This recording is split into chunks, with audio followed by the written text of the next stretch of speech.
అన్న క్యాంటీన్ గురించి ఒక క్వశ్చన్ అన్న వైసీపీ నాయకులు అడిగింది. ముష్టి 5 రూపాయలు అన్నం పెట్టి పేదలకు ఇవ్వాల్సిన సంక్షేమ పథకాలు ఇవ్వకుండా ఆపేస్తున్నాడు చంద్రబాబు నాయుడు. భిక్షగాళ్ళకి వేస్తున్నట్టుగా 5 రూపాయలు భోజనం పెట్టడం కరెక్ట్ కాదు. ఇప్పుడు అన్న క్యాంటీన్ డైలీ పెడుతున్నారు, పొద్దున పెడతాం, మధ్యాహ్నం పెడతాం, సాయంత్రం పెడుతున్నారు. పని చేసుకుంటున్నాం. 20 రూపాయలు యాటికి వెళ్తే 20 రూపాయలు వస్తుంది.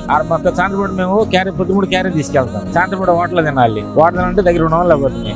5-10 రూపాయలతో మాకు అయిపోతుంది. 2 వందలు మాకు మిగులుతున్నాయి. నెలకంత వస్తే మాకు 6 మిగులుతున్నాయి. 6 మాకు మీ సంక్షేమ చేంజ్ మాకు 6 మిగులుతున్నాయి. సంక్షేమ నుంచి ఒకసారి నెలకు 6 లెక్కేసిన 72,000 సంవత్సరం మరి ఏమనుకోవడం మరి మళ్ళీ లెక్క వేసుకోవాలి. 72,000 లబ్ధి చేకూరుతుంది. ఇది మేము కూలి పని చేసిన వాళ్ళకి మేము బీహార్ వాళ్ళు ఉన్నారు, 100 మంది ఉన్నారు.